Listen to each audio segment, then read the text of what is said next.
This video will address the basic principles and concepts of programmatic assessment, as well as the methods and approaches by which to achieve it. It will further ask you to consider how to align your assessment objectives to your program goals that should then lead you to develop more generative assessment questions and conduct productive outcomes and changes in programmatic curriculum and policy. Finally, you will consider how to use your outcomes by addressing your writing program community about those results. These carefully planned and implemented program assessments will then influence programmatic professional teacher training, how you publicize your writing program successes, and how you provide evidence for accreditation and funding.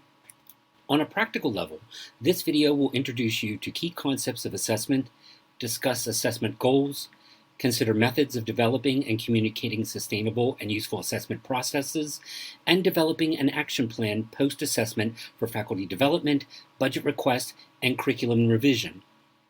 While this video offers an overview of these aspects of assessment, you will need to do some of your own research to complete a reliable and valid localized assessment of your program.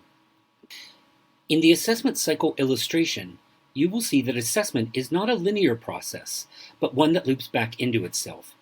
You must follow through an intricate and nuanced assessment process to identify gaps, make preliminary decisions, define, redefine terms and concepts, select and design an assessment method, implement the assessment, gather information, analyze and evaluate that information, and then consider how the analyzed data you've accumulated answers or resolves your initial identification of gaps.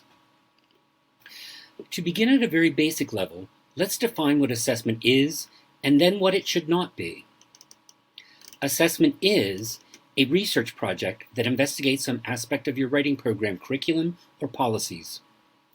A way to answer internal or external questions about your program, curriculum, or pedagogical approaches and practices.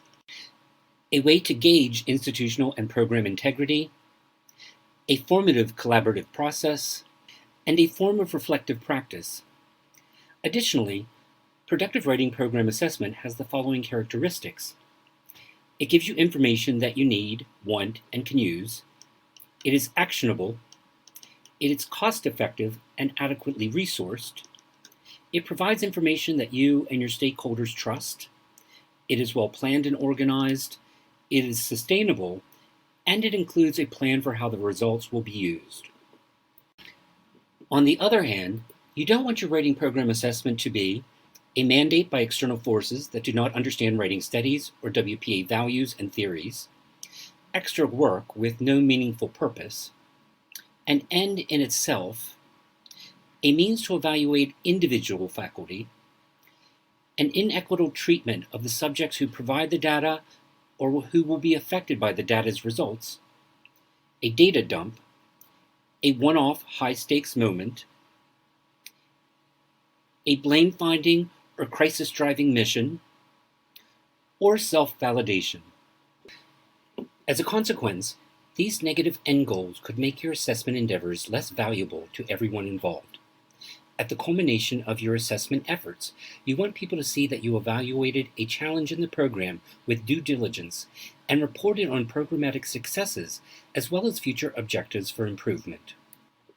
While each of us does teacherly assessments of students' assignments and their final achievements, and while we may have done annual evaluations and observations of instructors, we may not have tackled the larger efforts of curricular programmatic assessment, like curriculum design, that may take on the microscopic scale of an individual assignment.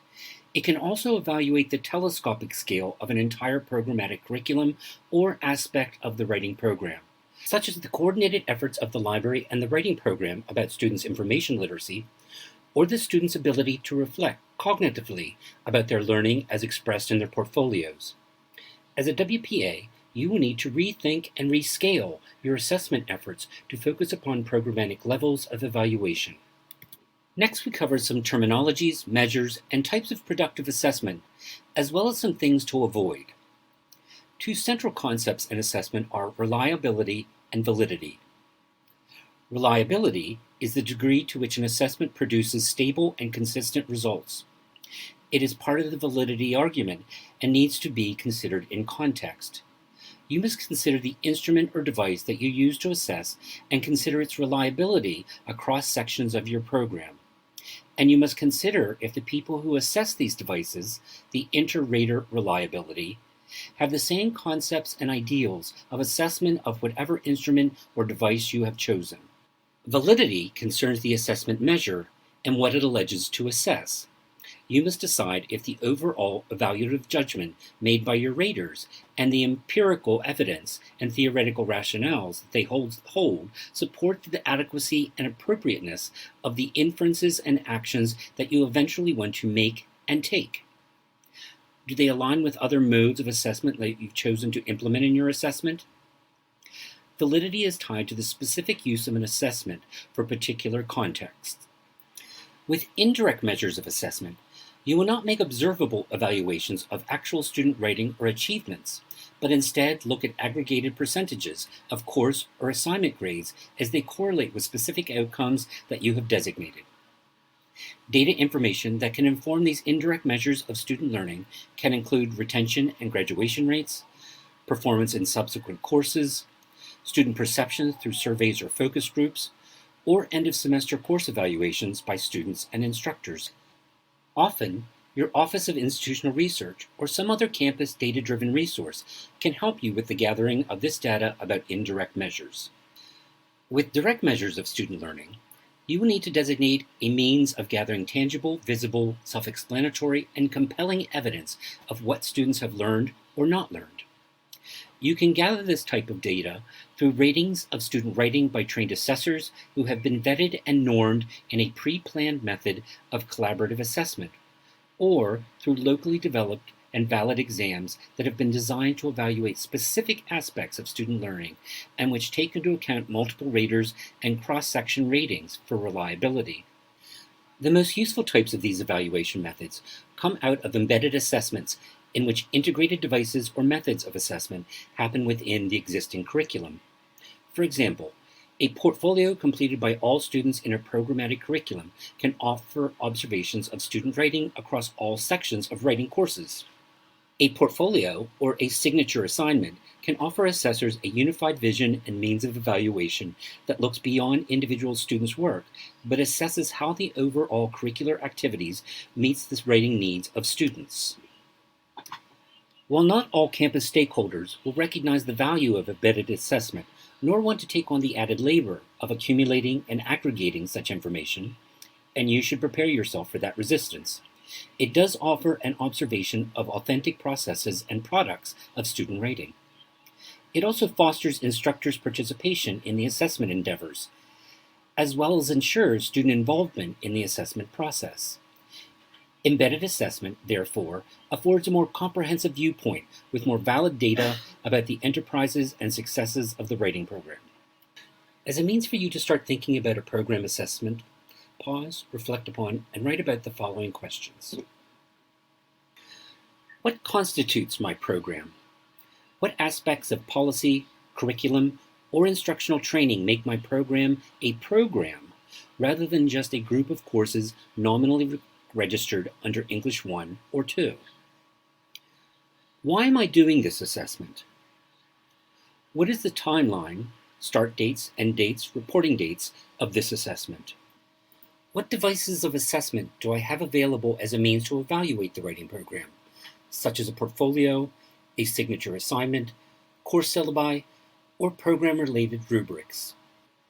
With what group of writing program members or stakeholders will you need to develop your assessment design? What do I want to know about and from students, about and from faculty, about and from administrators? Pause the video to consider and write about these assessment inquiries. You will need to make some decisions about your assessment methods in advance, depending upon your available funding, available personnel, and programmatic organization. First, you must decide if you will do a quantitative assessment based on aggregated numbers and data, a qualitative assessment based on textual analysis, or some combined form of these two methods. Quantitative assessments base themselves on precise measurements with experimental or quasi-experimental methods and controls. They help in making recommendations to stakeholders who emphasize number crunching, for predicting needs of future student bodies, and comparing and upholding data that comes from qualitative measures. Qualitative assessments include open-ended questions, interviews, participant observations, portfolio reviews, focus groups, and ethnographic field notes about classrooms. This type of information can help develop initial understanding of the overall program. It can develop a range of approaches to a resolvable problem, uncover underlying factors that previously went undiscerned, illustrate quantitative data, and theorize the information of observed facts. Assessment has little or no value without reflection. The evaluation stage refers to the time in which the results of an assessment project are studied and used to draw conclusions and to recommend actions. Evaluations are best conducted as group discussions within a program, so that all stakeholders are able to both see the results and share in the development of an action plan. Built into an action plan should be a reference to how and when the results of those proposed actions will be evaluated. The action plan is often referred to as closing the loop because it is not the end product, but the beginning of a new assessment cycle. Each action plan should contain, at minimum, a timeline indicating what will be done and who will do it, what benchmarks for success are predicted, how its effects will be evaluated, what resources will be needed to enact this plan. The final products of closing the loop could result in reports to your provost or Office of Assessment, as well as assessment result letters that can address instructors and students about what the next steps of improvement, teacher training, and policy revision that will happen within the program.